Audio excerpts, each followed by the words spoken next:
أما بعد فأعوذ بالله من الشيطان الرجيم بسم الله الرحمن الرحيم إن أول بيت وضع للناس للذي ببكة مباركا وهدى للعالمين صدق الله العظيم.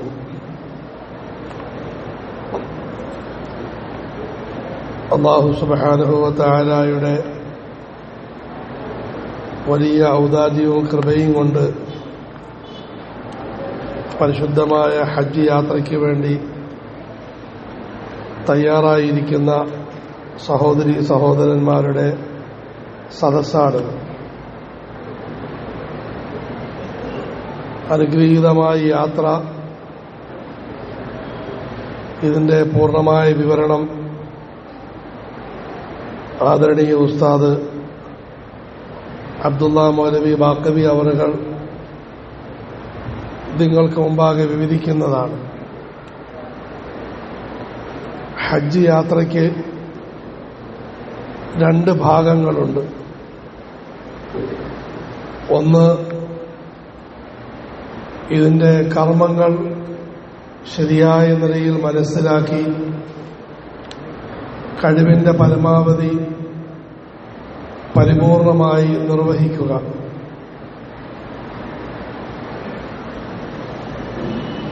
രണ്ട്, ഈ മഹത്തായ യാത്രയുടെ സന്ദേശങ്ങൾ മനസ്സിലാക്കി അത് ജീവിതത്തിൽ ഉൾക്കൊള്ളുക.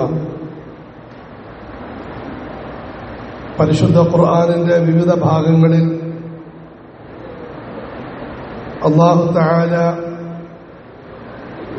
ഹജ്ജ് യാത്രയുടെ സന്ദേശങ്ങൾ വിവരിച്ചിട്ടുണ്ട്. അതിലൊന്ന് പരിശുദ്ധ ഖുർആൻ 3-ാമത്തെ അധ്യായം ആല ഇംറാൻ സൂറത്തിലെ മധ്യഭാഗത്തുള്ള 2 വചനങ്ങളാണ്. ഇന്ന അവ്വല ബൈതിൻ വുദിഅ ലിന്നാസി ലല്ലദീ ബിബക്കത മുബാറകൻ വഹുദൻ ലിൽആലമീൻ ഫീഹി ആയാതുൻ ബയ്യിനാതുൻ മഖാമു ഇബ്രാഹീം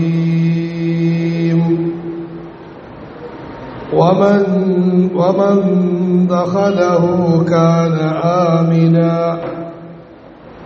വലില്ലാഹി അലന്നാസി ഹജ്ജുൽ ബൈതി മൻ ഇസ്തതാഅ ഇലൈഹി സബീലാ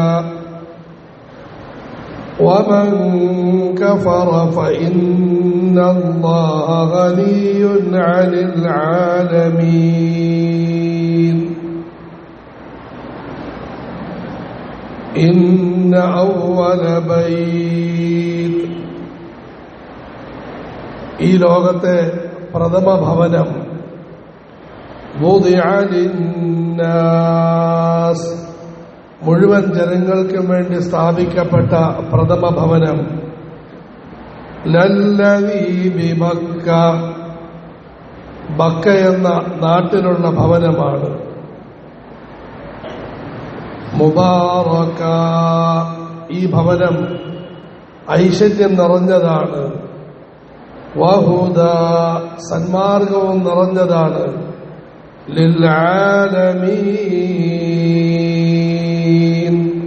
മുഴുവൻ മാലോകർക്കും ഐശ്വര്യവും സന്മാർഗവും നിറഞ്ഞതാണ്. ഫീഹി ആയാതുൻ ബയ്യിനാത്, ഈ ഭവനത്തിൽ വളരെ വ്യക്തമായ ധാരാളം ദൃഷ്ടാന്തങ്ങളുണ്ട്. മഖാമു ഇബ്രാഹീം, ഇബ്രാഹിം നബിയുടെ സ്മാരകം അതിൽപ്പെട്ടതാണ്. വമൻ ദഖലഹു കാന ആമിനാ, ഈ വീട്ടിൽ പ്രവേശിക്കുന്നവരെല്ലാം നിർഭയനായി തീരുന്നതാണ്. വലില്ലാഹി അലന്നാസി ഹജ്ജുൽ ബൈത്ത്. ഈ ഭവനത്തെ ലക്ഷ്യമിട്ട് വരിക എന്നത് പടച്ചവന് വേണ്ടി മുഴുവൻ മനുഷ്യരുടെ മേലും കടമയാണ്. മൻ ഇസ്തതാഅ ഇലൈഹി സബീലാ, അതായത് ഈ വീട്ടിലേക്ക് എത്തിച്ചേരാൻ വഴിയുള്ള സൗകര്യമുള്ള എല്ലാവരുടെ മേലും നിർബന്ധമാണ്. വമൻ കഫർ, ആരെങ്കിലും നന്ദികേടും നിഷേധവും കാണിച്ചാൽ ഫഇന്നല്ലാഹ ഗനിയ്യുൻ അനിൽ ആലമീൻ, അല്ലാഹു മുഴുവൻ മാലോകരിൽ നിന്നും ധന്യനാണ്, ആരെയും ആവശ്യമില്ലാത്തവനാണ്. ഈ പരിശുദ്ധമായ 2 ആയത്തുകളിൽ ആദ്യമായി അല്ലാഹു പരിശുദ്ധമായ കഅബ ശരീഫയുടെ മഹത്വം വിവരിക്കുകയാണ്. ഇന്ന അവ്വല ബൈതിൻ വുദിഅ ലിന്നാസി ലല്ലദീ ബിബക്ക, മാലോകർക്ക് വേണ്ടി ആദ്യമായി സ്ഥാപിക്കപ്പെട്ട ഭവനം മക്ക മുക്കറമയിലെ ഭവനമാണ്. അതായത് കഅബ ശരീഫയാണ്. ഈ ലോകത്തിന്റെ ആരംഭത്തിൽ തന്നെ അല്ലാഹു കഅബ ശരീഫ് മലക്കുകളിലൂടെ നിർമ്മിക്കുകയുണ്ടായി. അതിനുശേഷം മഹാന്മാരായ നബിമാർ പരിപാലിച്ചുകൊണ്ടിരുന്നു. ഇടയ്ക്ക് വലിയ പ്രളയം സംഭവിച്ചപ്പോൾ കേടുപാടുകളുണ്ടായി. തുടർന്ന് അള്ളാഹുവിന്റെ ഉറ്റ തോഴനായ ഇബ്രാഹിം അലൈഹിസ്സലാത്തു വസ്സലാം മകൻ ഇസ്മായിൽ അലൈഹിസ്സലാമിനോടൊപ്പം ചേർന്ന് അത് പരിപൂർണമായി നിർമ്മിച്ചു. ഇന്നും ആ ഭവനം അതിന്റെ ഭംഗിയോടെ ഗാംഭീര്യത്തോടെ നിലനിൽക്കുന്നു. ലോകാവസാനം വരെയും നിലനിൽക്കുകയും ചെയ്യും. മുബാറകൻ വഹുദൻ ലിൽ ആലമീൻ. ശേഷം ഈ ഭവനത്തിന്റെ 2 പ്രത്യേകതകൾ അല്ലാഹു പറയുന്നു. ഒന്ന്, ഈ ഭവനം മുഴുവൻ മനുഷ്യർക്കും ഐശ്വര്യമാണ്. മുഴുവൻ മനുഷ്യർക്കും ഐശ്വര്യമാണ്. അതായത് ഈ ഭവനത്തെ ആദരിക്കപ്പെടുന്ന കാലത്തോളം ഈ ലോകം നിലനിൽക്കും. ഇതിനോടുള്ള ആദരവ് നഷ്ടപ്പെടുമ്പോൾ ഈ ലോകം തകരുന്നതാണ്. അതുപോലെ ആ ഭവനത്തിൽ വെച്ച് മുഴുവൻ ജനങ്ങളുടെയും ഐശ്വര്യത്തിന് വേണ്ടി പ്രാർത്ഥിക്കപ്പെടുകയാണ്. മഹാനായ ഇബ്രാഹിം നബി അലൈഹിസ്സലാത്തു വസ്സലാം പ്രത്യേകിച്ചും മുഴുവൻ ജനങ്ങൾക്ക് വേണ്ടി പ്രാർത്ഥിക്കുകയുണ്ടായി.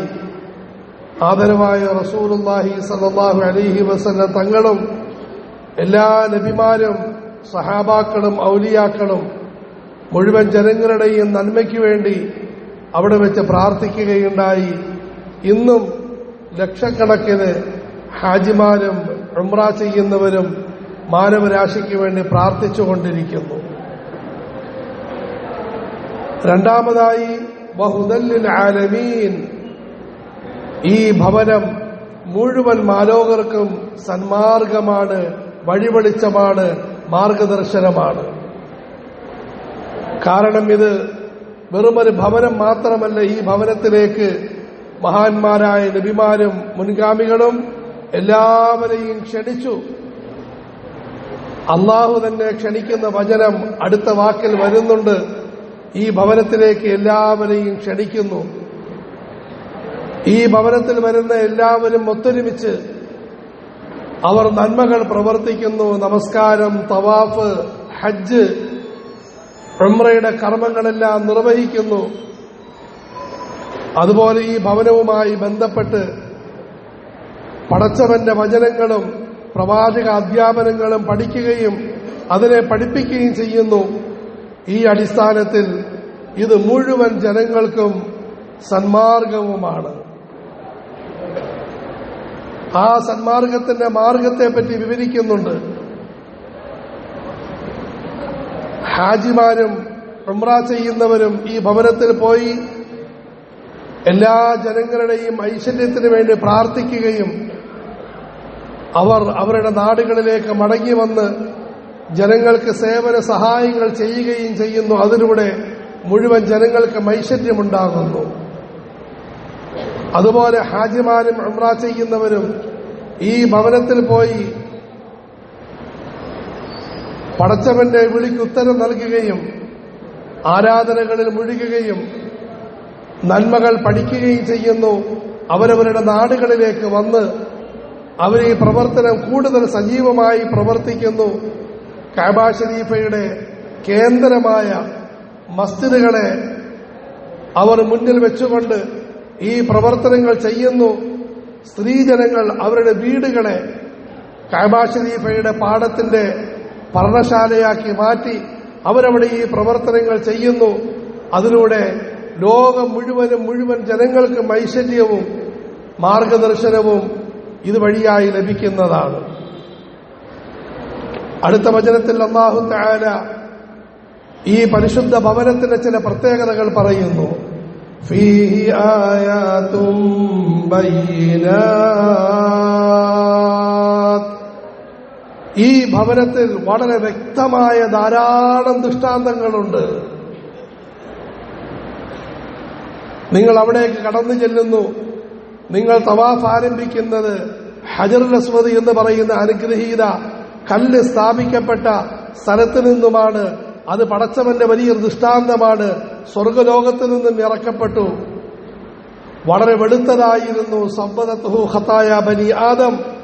അത് ചുംബിച്ച ജനങ്ങളുടെ പാപത്തിന്റെ കടുപ്പം കാരണം അത് കറുത്തുപോയതാണ്. അൽ ഹജറുൽ അസ്വദ് എന്നതിന് പേര് വന്നു. ഇത് അതിന്റെ വലിയൊരു ദൃഷ്ടാന്തമാണ്.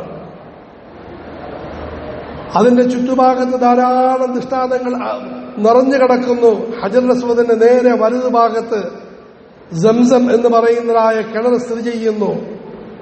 അള്ളാഹുവിന്റെ ഒരു ദാസി പടച്ചവനെ പരിപൂർണമായി വിശ്വാസമർപ്പിച്ചുകൊണ്ട് ത്യാഗത്തിന് സന്നദ്ധമായപ്പോൾ ഇന്നും ദാഹിച്ചു വലഞ്ഞ മുഴുവൻ ജനങ്ങൾക്കും ഉന്നതമായ ജലവും ആഹാരവും ഔഷധവുമായ സംസം അവിടെ നിന്നും പ്രവഹിച്ചുകൊണ്ടിരിക്കുകയാണ്. അതിന്റെ തൊട്ടപ്പുറത്താണ് സഫായും മറവയും നിലകൊള്ളുന്നത്. രണ്ട് സാധാരണ മലകൾ. പക്ഷേ അത് പടച്ചവന്റെ ദൃഷ്ടാന്തമായി അല്ലാഹു തെരഞ്ഞെടുത്തിരിക്കുന്നു. ഫീഹി ആയാതും ബയ്യിനാത്ത്. അനുഗ്രഹീത കഅബ ശരീഫ് തന്നെ പടച്ചവന്റെ വലിയ ദൃഷ്ടാന്തം. കഅബ ശരീഫ ഒരു സാധാരണ പാവപ്പെട്ട കെട്ട്, കറുത്ത കല്ലുകൾ കൊണ്ട് സ്ഥാപിക്കപ്പെട്ടത്. അതിൽ മാർബിളില്ല, അതിൽ അലങ്കാരമൊന്നുമില്ല. പക്ഷേ യാ റഹ്മാൻ, അതിന്റെ സൗന്ദര്യം ഇന്ന് ലോകത്തുള്ള മുഴുവൻ കൊട്ടാരങ്ങളെക്കാളും വളരെ മഹോന്നതം. ഈമാനോടുകൂടി അതിനെ കാണുന്ന മുഴുവൻ ജനങ്ങളും വിജൃംഭിതമാകുന്നു, വികാര ഭരിതരാകുന്നു. അതിലേക്ക് നോക്കുമ്പോൾ നമ്മളുടെ കണ്ണുകൾ നിറയുന്നു, ചിന്തകൾ വികസിക്കുന്നു. അള്ളാഹുവിന്റെ കാരുണ്യം തലോടുന്നതായി നമുക്ക് അനുഭവപ്പെടുന്നു. ഫീഹി ആയാതും ബയ്യിനാത്ത് മഖാമു ഇബ്രാഹീം. അതിലെ ഒരു ദൃഷ്ടാന്തമാണ് ഇബ്രാഹീമി സ്മാരകം. ഖലീലുല്ലാഹി ഇബ്രാഹിം അലൈഹിസ്സലാത്തു വസ്സലാം ഈ വീടിന്റെ നിർമ്മാണം നടത്തി. അത് ഒരു മനുഷ്യന്റെ പൊക്കത്തേക്കാളും വളരെ ഉയർന്നതാണ്. ഉയർന്ന സ്ഥലത്തേക്ക് എങ്ങനെ കല്ലുകളെടുത്ത് വെക്കും? അള്ളാഹു സ്വർഗലോകത്ത് നിന്നും ഒരു കല്ലിറക്കി കൊടുത്തു, മഖാം ഇബ്രാഹിം. അതിൽ ഇബ്രാഹിം അലൈഹിസ്സലാം നിന്നുകൊണ്ട് മേസ്ത്രിയുടെ പണികൾ ചെയ്തു. മുകളിലേക്ക് ഉയരേണ്ടി വരുമ്പോൾ ഉയരും, താഴേണ്ടി വരുമ്പോൾ താഴും. മകൻ ഇസ്മായിൽ അലൈഹിസ്സലാം ജബലുൽ കഅബയിൽ നിന്ന് കല്ലുകൾ പൊളിച്ച് തലയിൽ വെച്ചുകൊണ്ടുവരുന്നു. അള്ളാഹുവിന്റെ വീടിന് സേവനം ചെയ്ത മഹത്തുക്കളെ അള്ളാഹു സ്മാരകമാക്കി മാറ്റി. മഖാമു ഇബ്രാഹീം വമൻ ദഖലഹു കാന ആമിനാ. ആര് പടച്ചവന്റെ ഈ ഭവനത്തിൽ കടക്കുമോ അവൻ നിർഭയനായിരിക്കും. സ്വന്തം വാപ്പയെ വധിച്ച കൊലയാളിയെ കഅബ ശരീഫിന് മുറ്റത്ത് വെച്ച് കാണുന്നു. കൈ മടക്കി താഴേക്കിട്ടുകൊണ്ട് മകൻ നടന്നു നീങ്ങുകയാണ്. മുഴുവൻ മനുഷ്യരുടെയും രക്തത്തിന്, അഭിമാനത്തിന്, സമ്പത്തിന് സുരക്ഷിതത്വം നൽകപ്പെട്ട സ്ഥലം അനുഗ്രഹീതമായ കഅബ ശരീഫ. അടുത്തതായി അല്ലാഹു തആല ഗൗരവത്തിൽ സംസാരിക്കുന്നു. ഇതുവരെ ഈ സ്നേഹത്തിൽ സംസാരിച്ചു. ഈ പറഞ്ഞതിൽ നിന്ന് മനസ്സിലായി കാണും, എല്ലാവരുടെയും മനസ്സിന്റെ മാണിക്യ കൊട്ടാരമായി കഅബ ശരീഫയെ കാണണം, എല്ലാവരും അങ്ങോട്ടേക്ക് പോകണം എന്ന് മനസ്സിലായി കാണും. ഇനിയും മനസ്സിലാക്കാത്തവരോട് കുറച്ചും കൂടി ഗൗരവത്തിൽ പറയുന്നു. വലില്ലാഹി അലന്നാസി ഹജ്ജുൽ ബൈതി മൻ ഇസ്തതാഅ ഇലൈഹി സബീലാ.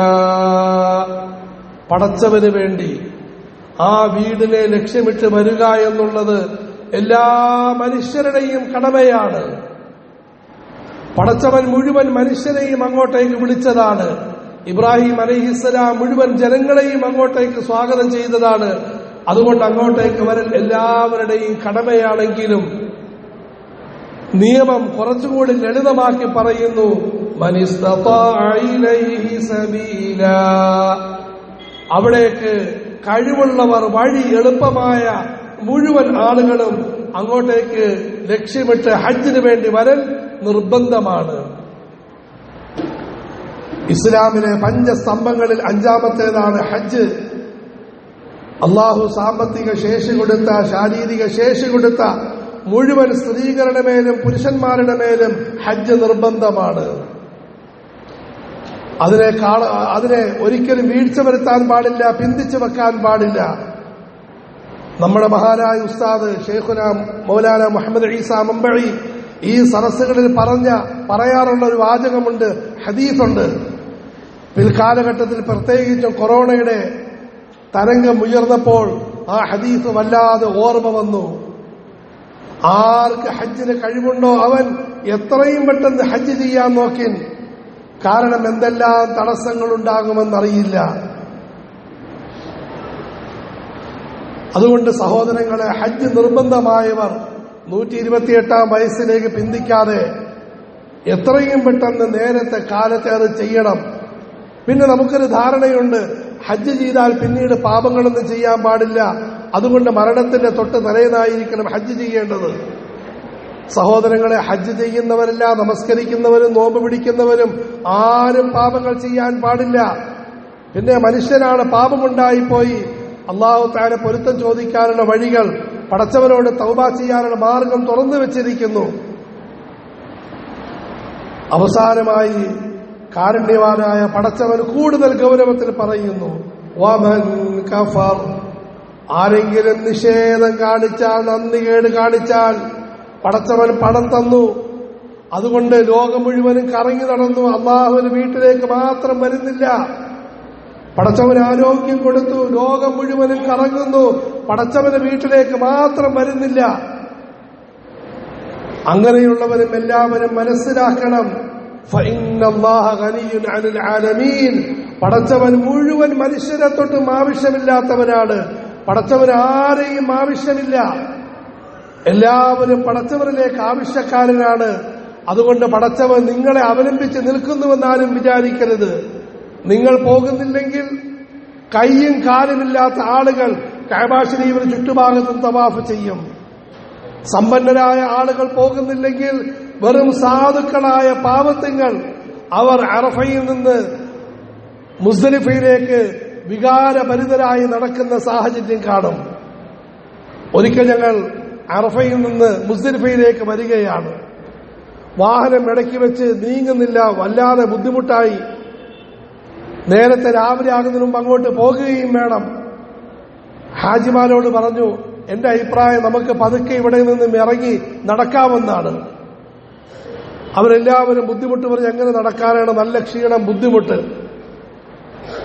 ഞാൻ അവരോട് പറഞ്ഞു, നിങ്ങൾ ആ ഒരു വഴി വരെയും എന്റെ കൂട്ടത്തിൽ വരും, അതിനുശേഷം നിങ്ങൾ വേണമെങ്കിൽ തിരിച്ച് ബസ്സിൽ വന്നിരുന്ന് നിങ്ങൾ പിന്നീട് ബസ്സിൽ പതുക്കെ വന്നുകൊള്ളും. ഞാനൊരു കാഴ്ച നിങ്ങളെ കാണിക്കാൻ ആഗ്രഹിക്കുന്നു. എല്ലാവരും ഇറങ്ങി അറഫയിൽ നിന്നും മുസ്ദലിഫ വരെയും അല്ല, അവിടെ നിന്ന് മിനാ വരെയും എന്നല്ല, അവിടെ നിന്ന് കഅബ ശരീഫ് വരെയും നടക്കാനുള്ള ഒന്നാന്തരം പാതയുണ്ട്. ആ പാതയുടെ അരികിൽ ഹാജിമാരെ കൊണ്ടുവന്ന് നിർത്തി.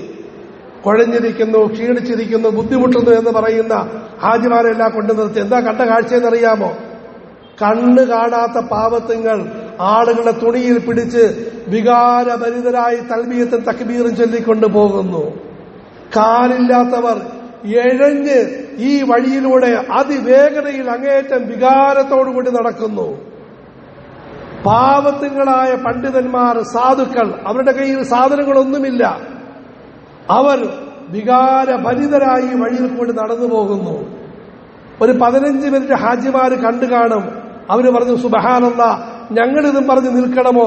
അവരും ആ കൂട്ടത്തിൽ കൂടി ഞങ്ങൾ വളരെ എളുപ്പത്തിൽ മുസ്ദലിഫയിൽ എത്തിച്ചേരുകയുണ്ടായി. സഹോദരങ്ങളെ, ആർക്കെങ്കിലും അള്ളാഹു പറയുന്നു, വരാൻ മനസ്സില്ലെങ്കിൽ നിങ്ങൾ മനസ്സിലാക്കിക്കൊള്ളുക, എന്റെ വീട് ധന്യമാണ്, അവിടെ ആളുകൾ തിങ്ങി നിറഞ്ഞു നിൽക്കുകയാണ്. എന്താണ് ഈ റമദാൻ മാസത്തിലെ കാഴ്ച? ഹറം ഷരീഫ് കഴിഞ്ഞ് 5 കിലോമീറ്റർ വരെയും നമസ്കാരക്കാർ നീണ്ടു നിവർന്നു നിൽക്കുകയാണ്. അതുപോലെ പരിശുദ്ധമായ മസ്ജിദ് നബവി കഴിഞ്ഞ് കിലോമീറ്ററുകളോളം ആളുകൾ നിന്ന് നമസ്കാരത്തിൽ അവർ വ്യാപൃതരാണ്. വമൻ കഫറ ഫഇന്നല്ലാഹ ഗനിയ്യുൻ അനിൽ ആലമീൻ.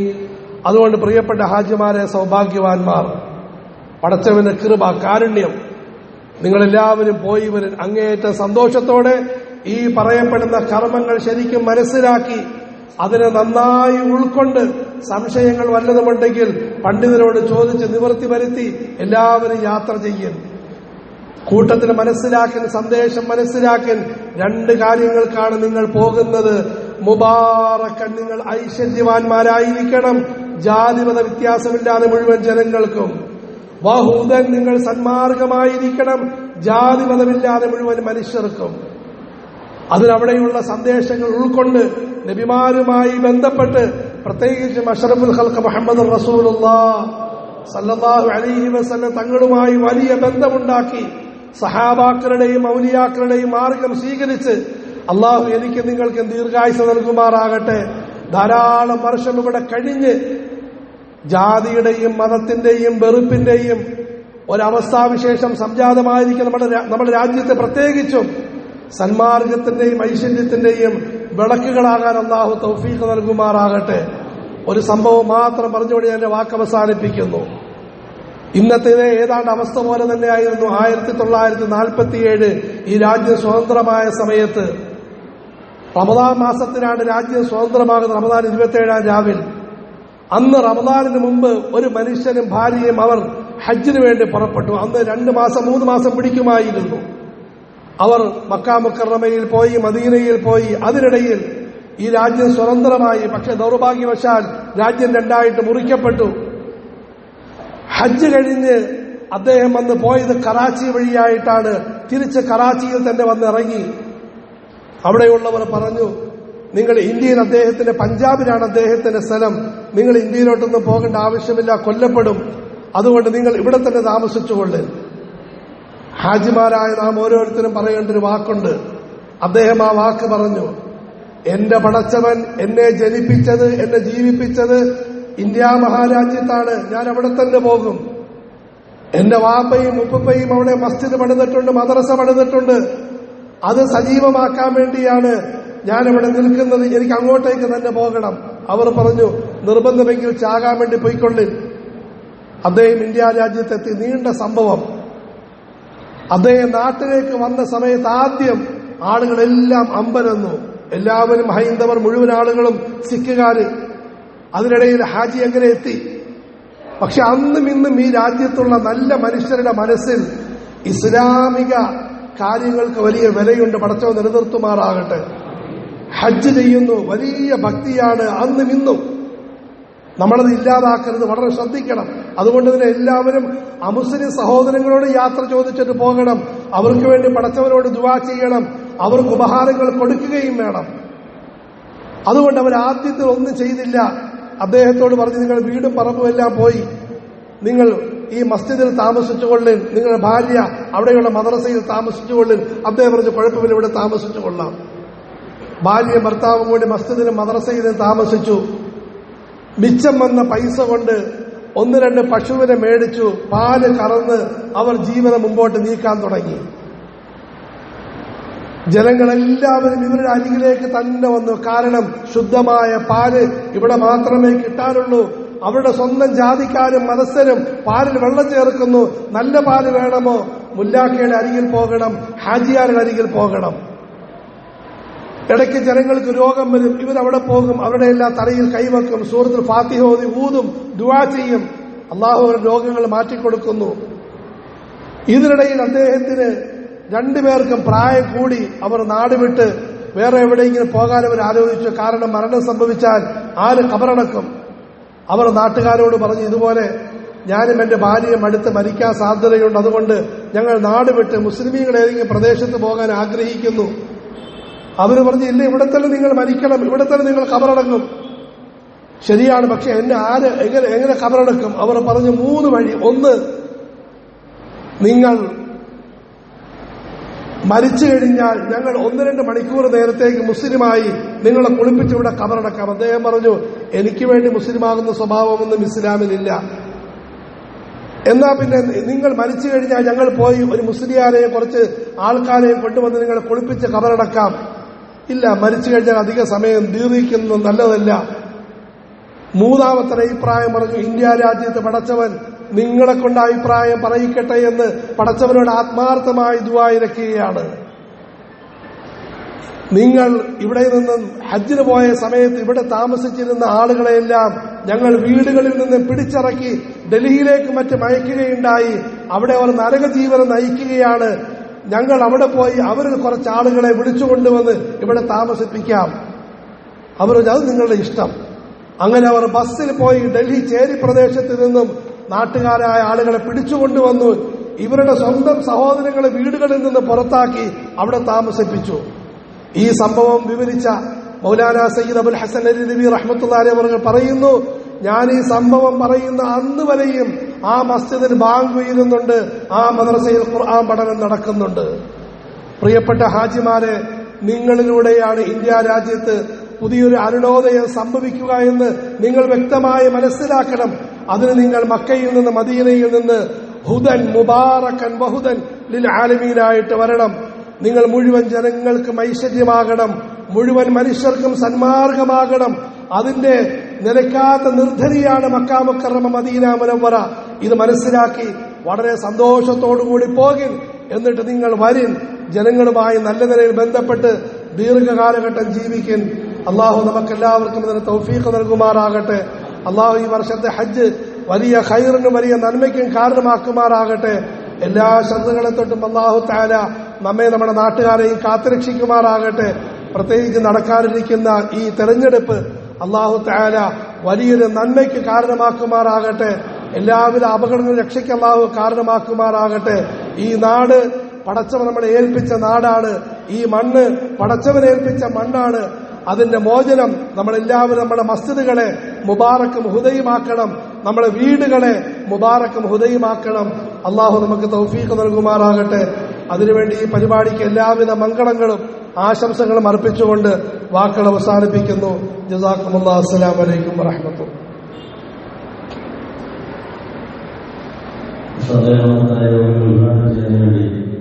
ദക്ഷിണേന്ത്യയിലുള്ള സംസ്ഥാന സെക്രട്ടറി